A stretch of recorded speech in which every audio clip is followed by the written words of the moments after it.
Welcome back to Celebrity Radio. It's Alex Belfield talking to some of the most talented people ever and some of my favourite people, and we've got two for you today. Richard and Adam are back with a brand new album called Believe, and it truly is wonderful. Boys, how you doing?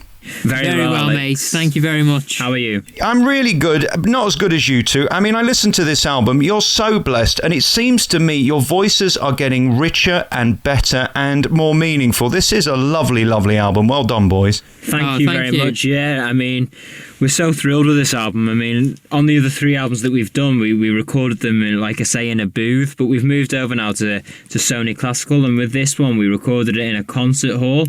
And there was no audience in, but we had a 90-piece orchestra, and it was me and Richard on a stage, and the natural acoustics and stuff were amazing. But like you say, yeah, we always find ourselves, our voice changes every year. Our voices always get stronger, and they do say your voices mature as you get older. And I think, when does it stop getting? Is it 20? They reckon, don't they, 30, that your voice stops maturing. So I've got about 5 more years. You've got a bit more than that, haven't you? Yeah. It's really interesting. I mean, I listened to it in the car, which is the best place, because if you get bored, you quickly press the next button. And I didn't. And I found it very moving. I mean, when we start with something like How Great Thou Art, obviously people love that. It's a traditional song. But then we go to something like When You Believe, which again is a glorious song by Mariah that I used to play and love all the time, and you've made it your own. That's not easy to do. It isn't, and I tell you what, we've had the best possible people in place to make sure, things come out of the best quality. We had Anna Barry, our producer, and she's worked with the royal family and the royal weddings, and she's also worked with Placido Domingo and Jose Carrera, some massive classical, famous people. And we also worked with Pavarotti sound engineers, and also Julian Reynolds, a operatic conductor and composer. So, we had our input of what we wanted to do, and these people just sort of have a vision, and they sort of collaborate with us, and something amazing came out the other end, and we just couldn't believe sort of what we'd had to sing with. The orchestrations, this 90-piece operatic orchestra performing these sort of tailor-made arrangements to these amazing songs and melodies. It was incredible, and an experience that we'll never forget. You talk about the great composers. I was thinking in the shower the other day, when great composers die, do they become decomposers? Never thought of that. I'll leave it with you. One of the lovely songs on here that I've enjoyed for a while is Anthem, which again is very strange because it sounds like it's older than it is. It's a modern classic, isn't it? It is. Anthem as well, funnily enough. Me and Richard, we did a competition. It was the first time Mum and Dad said, you two get together and go up and sing in the competition up the road. And funnily enough, it was called North Wales Has Got Talent, which is really weird. And the first song we ever sang together was Anthem. So it's amazing to be able to have that down now on our 4th album. We're thrilled to bits with it, and it's a great song. Like we love musical theatre, don't we, and stuff. Yeah. And like we went to see Anthem the musical, and we just, as soon as we heard that song, we loved it, and we just hope that everyone else enjoys it as much as we do. Remind me who it's written by, because I think people will be surprised. I'm not. You know what? Off the top of my head, I can't remember. All I know, we listened to it by Josh Groban most of the time, Anthony Warlow, and Anthony Warlow. And it's the sort of got that instant classical sound, but I think because we're from Wales, we wanted to go down that inspirational route.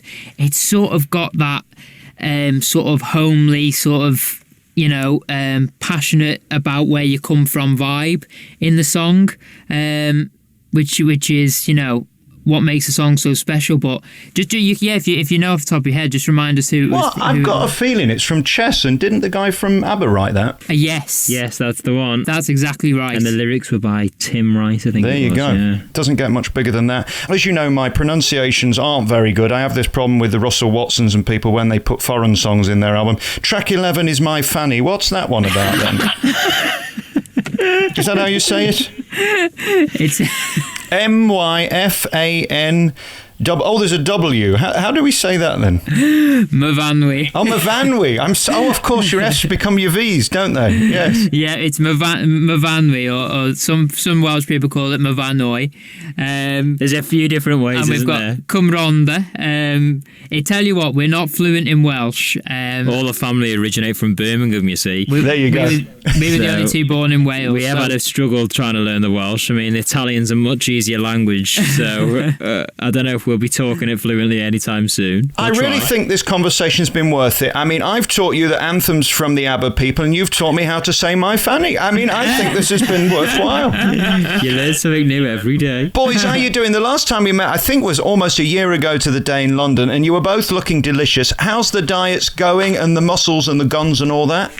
Well, yeah, it's going great. I mean, I've been sticking to the gym. If this is Adam talking, I mean, Richard's never, he's never struggled with weight, have you, Rich? He's always been the same weight. He eats what he wants, when he wants, and, you know. It's one of the reasons I've always hated him, you know, that's... Same here, I'm with you. But, yeah, I've just been sticking to the gym and trying to keep a steady diet. I do have my treats now and then, because otherwise I don't think if you don't have a treat, then it's not normality. You've got to enjoy the finer things in life, you know what I mean? So I stick to the gym, have me little treats now and then, and it seems to be staying at a weight I'm happy at the moment. So I'm not going up and I'm not going down. I'm staying where I am. And then there's me, obviously, looking a little bit more and more every day like Arnold Schwarzenegger. I'm doing my best to maintain that level of physique. Do what I can. People are saying these days I look like Brad Pitt's brother, Cesspit. I don't know what that's about. Hang on. They're all out today. I'm on form. Do you know what I love about you two? And I was thinking about this in the car earlier. So many people now come on these reality shows, especially X Factor and mostly Britain's Got Talent, and they're immediately forgotten. They have to be, because next year Simon needs to sort of rejuvenate the thing, do it again and create a new star. You've managed to last, and that's remarkable. And again, I think it is down to your pure talent, and you've found a niche. You're not trying to be cool. If you're pop, you're suddenly not pop, as in popular. You've been very smart in that. And was that deliberate, or did that just happen by who you are and what you do? I think it's about who we are and what we do. We've always had a passion for classical music more so than anything else, and that's something that we really wanted in our foundations from the very beginning. And like you say, we've sort of had a passion for it, and sort of a will to want to sing classical music, and I think that has sort of taken us away from the extreme sort of popular music, which can be sort of a volatile industry of 1 minute you're there, 1 minute you're not. And it's allowed us to sort of keep a nice steady sort of pace through the industry, doing what we love. And we always give heart and soul no matter where we go or what we do.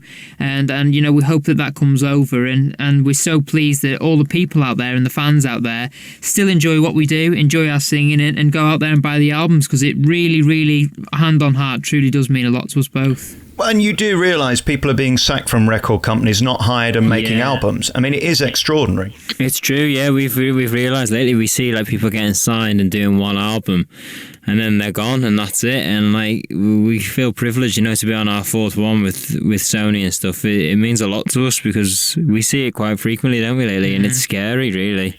I think they're lucky to have you, because you're two massive talents. And then I want to know why I can't see you on a big tour. I know it's difficult to fill venues, but it seems to me you've got the recipe right. Is there a tour planned? When are we going to see you? Yes, there should be. Definitely, the Believe tour should be going on hopefully this year sometime, middle of the year or end of the year. It's definitely, hopefully going to be happening, so...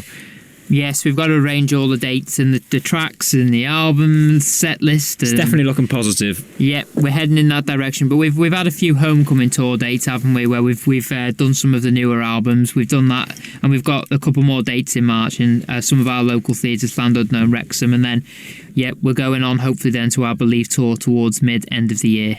Are you sick of each other yet? I mean, we talk year in and year out, and you have to talk to each other and you have to be with each other. I mean, it's almost like your family, isn't it?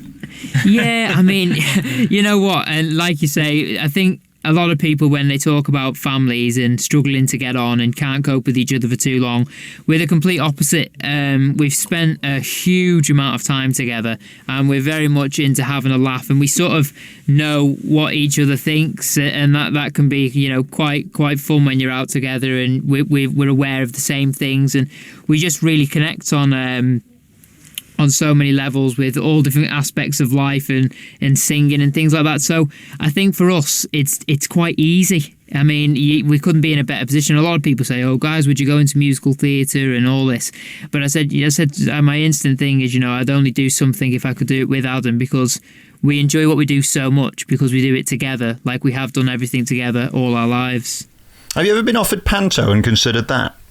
We did get offered it as soon as we came off Britain's Got Talent, didn't we? Yeah. As soon as we came off the show, we got offered Panto, didn't we? But it was with, who was it? With Louis Spence? I think so, yeah. Louis Spence, which is an instant worry. So classical singing with Louis Spence, I'm not sure how it would go down. Yeah, it's a weird thing, Panto, isn't it? I mean, we probably would do it for a laugh, wouldn't we, with each other and that. But he's behind you, Rich. Listen, they pay 6 figures. Do it for the money. Never mind a laugh. True enough. I was talking to Lee Mead yesterday, actually. He's got a new album out, and he was saying he did it with Julian Clary, funnily enough, in Birmingham this year, and he says he wished he'd have done it sooner because it does actually open you up to a huge audience. And again, they do give you the chance to sing and shine amidst all the nonsense and chaos that goes on around it. It might be something worth considering, especially if you did it, in your local town. I'm sure you'd sell out in a heartbeat. Yeah, absolutely. It's something we'll definitely look at. I can see Adam as the princess. Yes, I think so. Yeah. Coming down on a broomstick or something. Boys, listen, it's always lovely talking to you. I'm so glad you're still at it because we need proper acts that do it well, and you certainly do. This new album is truly terrific. The former stars of Britain's Got Talent are still with us, which is brilliant. The new album is called Believe, and it's a lovely mix. I love the fact this isn't old-fashioned. So many people bring out these CDs that are full of the same old tracks, and they're all in the same vein, but you go from How Great Thou Art to something like Anthem or When You Believe, and you mix that beautifully. Well done. Thank you very much indeed. Thanks for a great to talk to you. Take care.